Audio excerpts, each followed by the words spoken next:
Welcome back, everybody. So, I recently had the incredible opportunity to interview an artist, and we ended up talking for like 2 hours. And I didn't want to just upload a 2 hour long video of us talking, so I'm editing it into different chunks that are more easily digestible.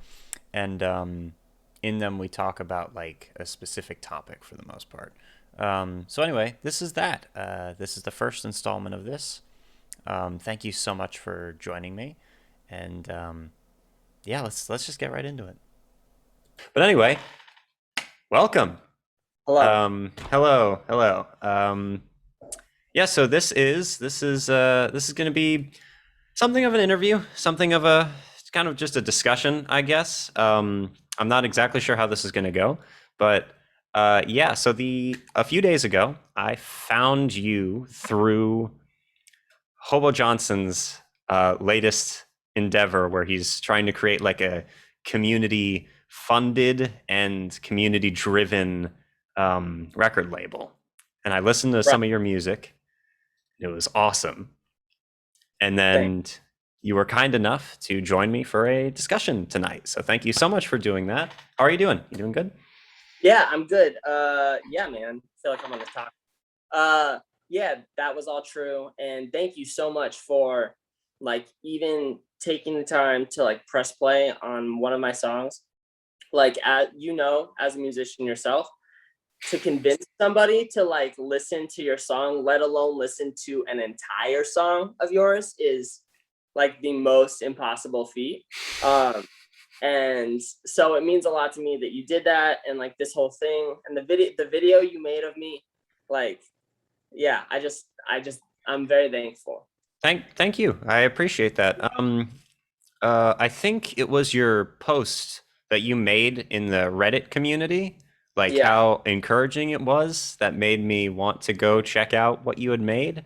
And then it was like the uniqueness of your vocals, the and the lyrics were pretty hard hitting too, for me at least personally. So it just kept me involved for a couple different songs on SoundCloud, and then I went and listened to the EP that you have on Spotify, and that was a great experience. So yeah, had Yeah. to talk about it. It was awesome.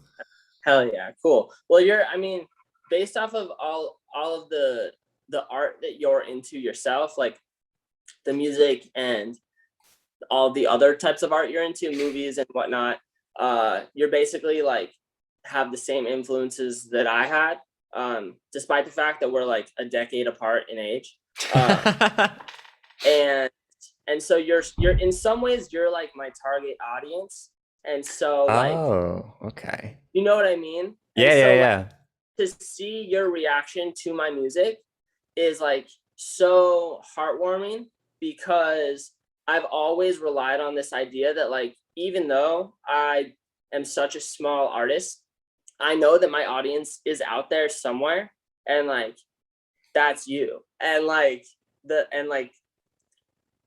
I consider you at this point just like a peer and a friend, especially like in this whole prothcore thing. That But is incredibly kind of you. Thank you. yeah, but in the realm of music, like as a musician yourself, you want to find your audience. and Yes. and if anybody was going to be my audience, it definitely would be someone like you. And so the fact that like my music resonated with you means like at least the people that I think my music should resonate with, it does. And so that's That's Yeah, yeah. When I listened to it, one of my first thoughts, and that was one of the reasons I made the video in the first place and we like reached out and talked, is because why the hell are there only like a couple hundred people listening to the Spotify per month? I feel like it should be more than that. That's just me, obviously. But yeah, that so means any I guess my point will be, I think there is an audience out there. Your music is extremely unique, and like I said, hard hitting emotionally. Both of those things, I think it's gonna click sometime in the near future, and stuff like Hubble Johnson's project is gonna help with that. So yeah, it's awesome. All awesome. All across the board. thank thank you. That, yeah, that's really nice. Yeah, I know that was a rhetorical question, but I don't know. And like I think like I don't know. I know for sure that I'm not the only person who has like so many like deep-seated like self issues, and like I don't wish that on anybody, so I hope that other people don't have like problems with themselves, but like I definitely do.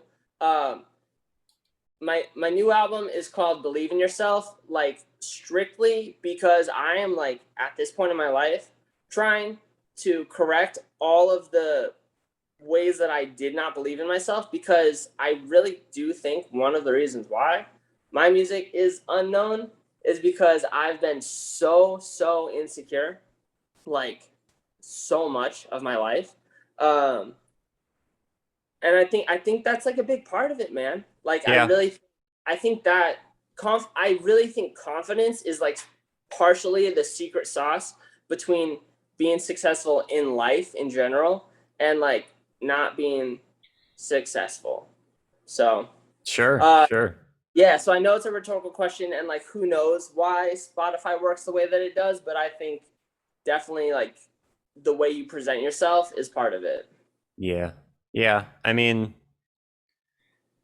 yeah, it's an interesting paradox between. I also feel like I have um, confidence issues a lot of times when it comes to stuff that I make, but at the same time, I think it's awesome that you're brave enough to put it out there anyway. Regardless. That to me is a feat in and of itself, really, and it's Yeah. yeah.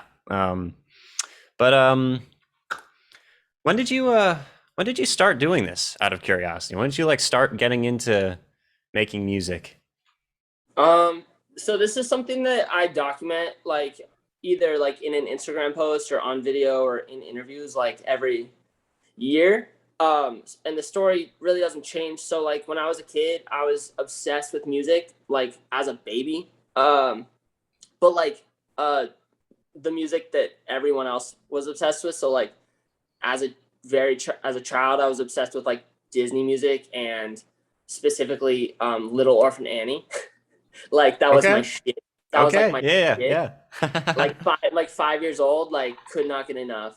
And then like as a kid still, I was obsessed with like Aaron Carter, Britney Spears, NSYNC, Backstreet Boys. And then when I was 9, I found out about Green Day. My Oh yeah. dad, yeah, dude, my dad gave me right before American Idiot came out, which is so funny because like, you know what I mean? That's such like an old thing. But like before American Idiot came out, like the month before it came out, my dad gave me Dookie, which was Green Day's biggest album at the Yeah. time. Um, and I 9 years old, like fell in love with Dookie. I was the kid at school with like a booklet of like hundreds of CDs and like headphones and a CD player. And this is before iPods. And I would just like carry around my CDs and like have my headphones in whenever I could. And like most of the time I was listening to Green Day. Um, and then that just like bled into like the entire emo scene. So Sure. like every band that ever sold a CD at Hot Topic was my shit. Yeah. But like specifically, I loved melodic pop punk. So My Chemical Romance, My Fall Out chemical. Yeah. Boy, MCR. Blink 182, Hawthorne Heights, and then yeah, and then it just went from there, man. Like I just always stayed obsessed with music, and like I have always felt a little bit. Uh, it's kind of what you were talking about just earlier about this contrasting feeling of confidence versus not confidence, but still putting yourself out there anyways. I have always had a terrible issue of feeling so much self hatred, but at the same time, I've always been convinced that my taste in music was like vastly superior to the rest. So like when like everybody else in middle school was listening to like Soldier Boy, I was I was listening to Bright Eyes. Oh Um, wow. Yep.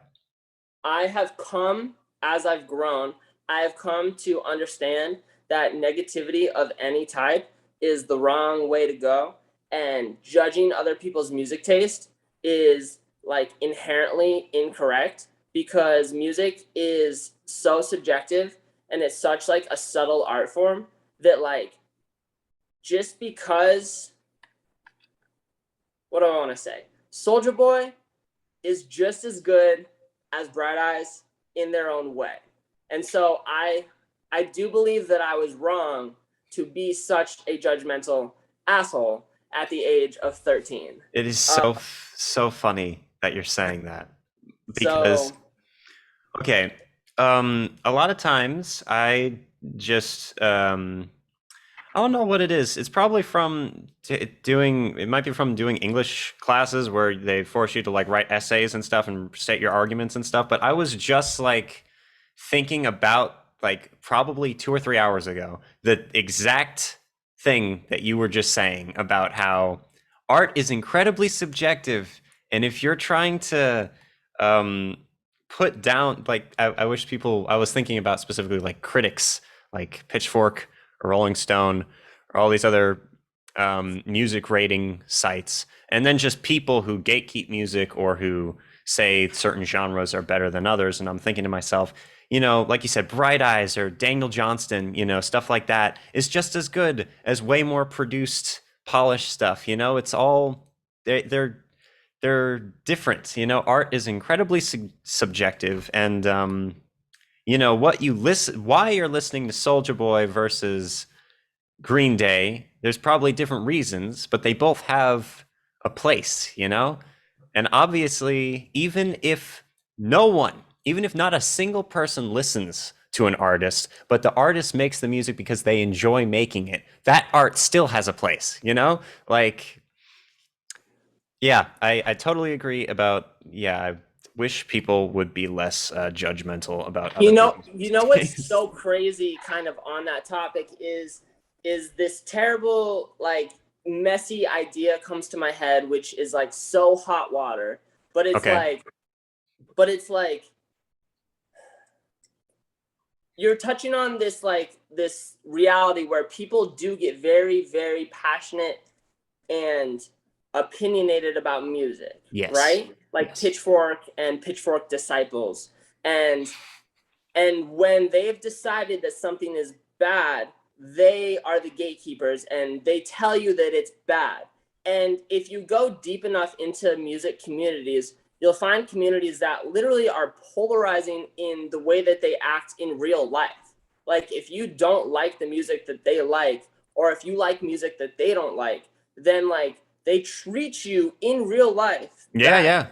That's Like happened to me before. Yeah. The one I love the band Tool, but I sometimes am ashamed to be a part of that fan base because of the way that a lot of their fans do exactly what you just said, where they'll be like, if you don't listen to Tool, the greatest band of all time, whose music transcends music and everything that they do, like, is a spiritual awakening for all humankind, then you're a normie or a sheep or someone who's uneducated or all this other stuff where so it might just not be to some people's taste. But yeah, the uh so so what I think is so crazy about that is that to me is so similar to the way that people treat others about politics.